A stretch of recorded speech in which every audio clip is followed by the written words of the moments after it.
I have CMTC, and I was diagnosed at about 3 months old. For me, the mutation occurred quite early, so I have CMTC down the entire right side of my body and the left side of my face, neck, and skull. With the presence of the birthmark, I also have some undergrowth on the right side of my body. So I have limb length difference of about 3 centimeters in my legs. I wear about 2 sizes different in shoes. And my right arm is also smaller than the left arm, but it tends to retain fluid, so it gives the appearance of being larger. And alongside those, I have some fine motor difficulties. And so for me, typing and writing can get quite painful in the wrist and in the hand. So through playing sports and being active as a young person, I've had some knee injuries, and through the condition itself, I have hypermobile joints. So my hips can dislocate, especially on the right side.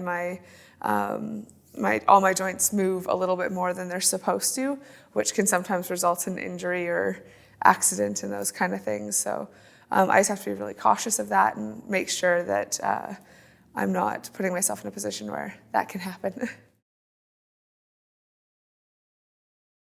I had fairly large marks across my face, and when I was 12 years old, I started laser therapy treatment, green light therapy treatment, to remove the marks from around my eyes because the pressures in my eyes were starting to rise.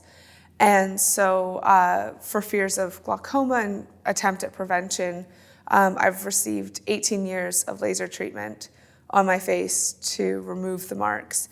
And for me, it's been quite successful. The pressures have decreased, and I've entered back into a normal area rather than the high area that I was before. And yes, the technology has come a very long ways in 18 years. We're seeing that in my experience.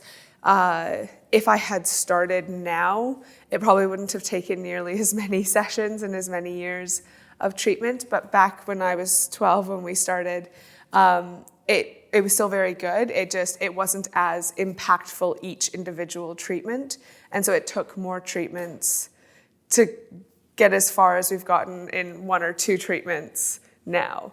So I'm very quickly coming to the end of my laser treatments now. Once you explained it when we were little that it was a birthmark and it was just a condition I was born with, it's just part of me, I didn't have a huge influx of new people to constantly be explaining it to, if that makes sense. It was kind of like, oh yeah, that's Katie and that's her birthmark, just like that's Susie with her red hair. It just became part of me, and it was just part of who I was. When I started receiving the treatments, obviously once you have a treatment, you're left with quite severe bruising on your face. And those tended in the public eye to generate a few more questions and comments. And the best thing I've learned in my life, experiencing both with the marks and with the bruising from the treatment itself, is to understand when people are coming from a position of staring for morbid curiosity and people are looking to you in concern. And I have had the fortune of many people who do make comments or get involved. They're concerned about me. They're worried I might be hurt or I might have been harmed. That's what they're looking at. They're not necessarily looking to comment and point out and laugh. They're looking to make sure you're okay. And the importance of, because they're coming to you in compassion, responding to them with compassion. I played sports, both basketball and soccer. I rowed. I quite enjoyed swimming. But I definitely had to be a little bit more body aware on the court and on the field than some of my colleagues had to be. I tried to never let my condition fully stop me from trying something new. But at the same time, I listened to when my body was saying, you know what, maybe that might be a bit too much or that might be a bit too rough. A great example is I tried rugby for a year and it was just too much falling, the grabbing of the legs, all of that kind of thing.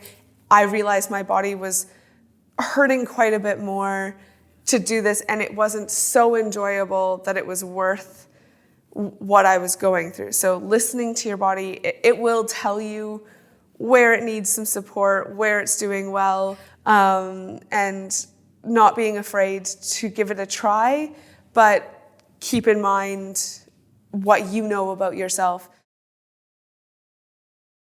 I have a handful of tattoos, and I do actually have on my ankle a couple of tattoos on the marks themselves.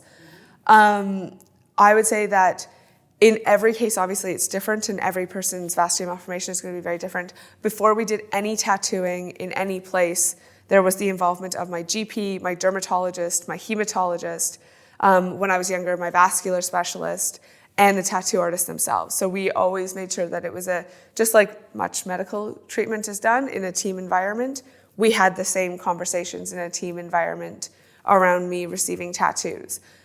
Just to be 100% sure that I was going to be okay. My tattoo artist knew what to expect while they were tattooing, and those sorts of things. So it was not a snap decision. It was not done spontaneously. Like, it was very much meeting with professionals, talking about it, doing a couple of test shots, and then seeing what bleeding looked like and those sorts of things.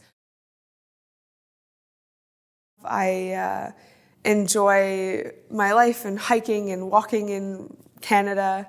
I kayak and enjoy that immensely.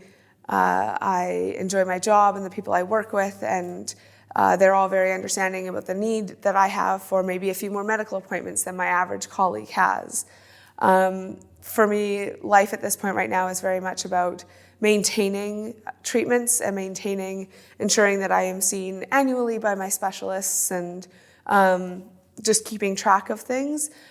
We've reached a point in my life where I'm feeling like we're kind of settled. All the doctors and myself and my family kind of know where we're at and where we're going forward, and that's a really positive feeling to have.